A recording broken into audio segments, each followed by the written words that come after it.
Hai semua, Assalamualaikum. Bayangkan gini, kamu lagi rebahan di kasur, lampu sudah mati, mata terpejam, tapi pikiranmu malah kayak Google Chrome yang terbuka 50 tab. Terlalu sibuk dan memikirkan berbagai macam hal secara bersamaan. Dari, tadi kenapa ya aku bilang gini ke si A? Sampai kalau aku gagal besok gimana ya?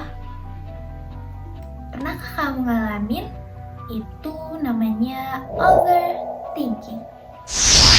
Tenang. Ini bukan cuma masalah kamu. Menurut survei yang dilakukan oleh Perhimpunan Dokter Spesialis Jiwa Indonesia, 68% responden mengalami overthinking.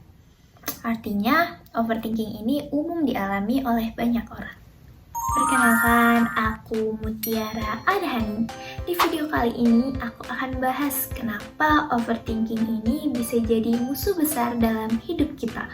Lebih dari itu, aku juga bakal memberi beberapa tips sederhana untuk keluar dari lingkaran pikiran yang gak ada habisnya itu. Yuk, langsung saja kita mulai. Overthinking. Overthinking berasal dari bahasa Inggris yaitu over dan thinking. Over artinya berlebihan dan thinking artinya berpikir. Overthinking adalah kebiasaan berpikir secara berlebihan tentang sesuatu, baik yang udah terjadi maupun yang belum terjadi. Kenapa overthinking ini mengganggu? Karena overthinking ini membuat kita kehilangan fokus pada masa sekarang. Bayangkan saja ketika kamu kumpul bersama teman-teman, tetapi kamu malah memikirkan kesalahan-kesalahan yang terjadi sebelumnya.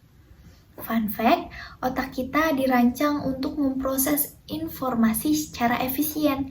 Tapi kalau dipaksa multitasking terlalu banyak, otak kita malah kayak browser yang membuka 50 tab.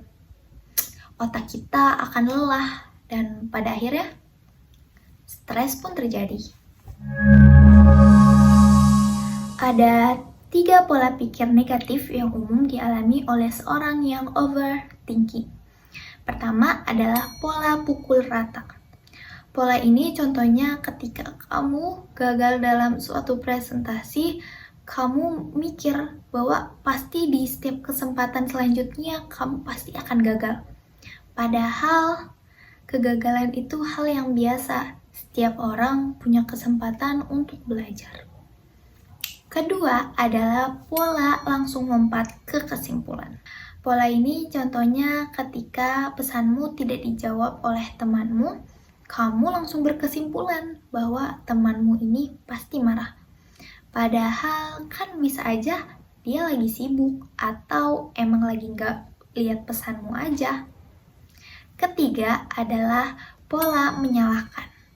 Pola ini terjadi saat kita menyalahkan sesuatu yang padahal banyak hal yang di luar kendali kita, seperti cuaca dan keputusan orang lain.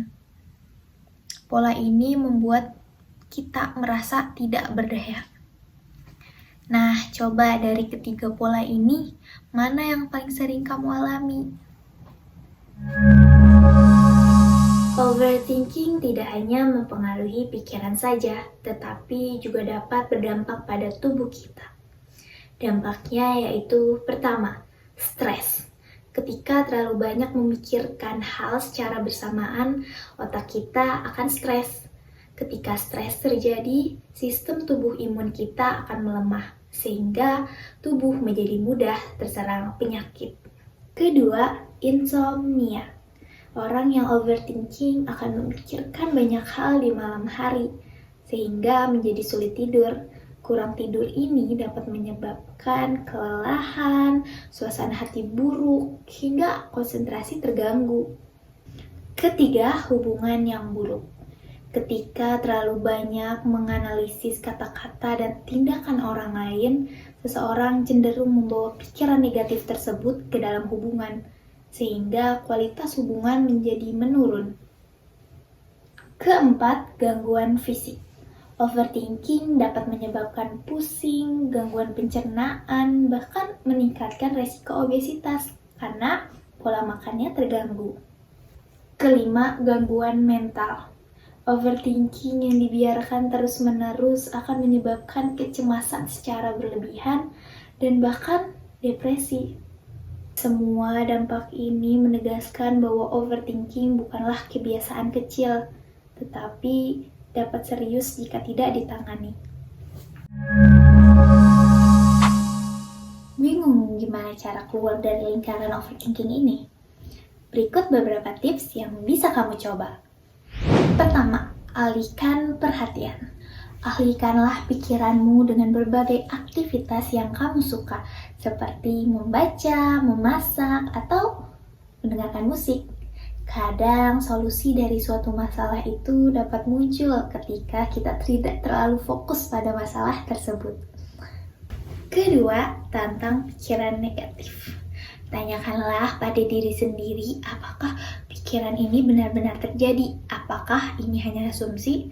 Dengan cara ini, kita akan melatih otak kita untuk berpikir lebih logis. Ketiga, meditasi. Meditasi dapat membantu kita untuk fokus pada pernapasan dan mengurangi kecemasan. Bahkan meditasi 10 menit aja udah cukup untuk mengurangi dampak negatif dari overthinking. Keempat, berlatih menerima diri sendiri. Berhentilah menyalahkan diri sendiri atas masalah yang telah terjadi di masa lalu. Terimalah bahwa kita hanyalah manusia yang tidak sempurna.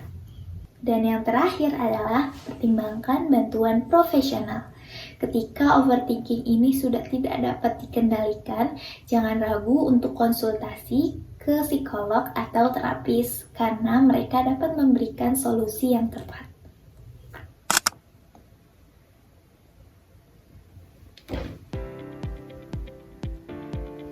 Overthinking memang terasa seperti kebiasaan kecil, tapi sebenarnya bisa berdampak besar. Kuncinya adalah menyadari kapan kita mulai overthinking dan tahu cara mengatasinya.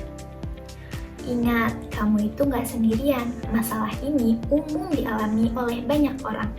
Kabar baiknya, ini adalah solusinya. Langkah kecil seperti melakukan meditasi atau alihkan pikiran itu bisa membawa perubahan besar dalam hidupmu. Sekian video kali ini. Mohon maaf bila ada salah kata atau tindakan. Semoga bermanfaat. Wassalamualaikum warahmatullahi wabarakatuh. Bye-bye.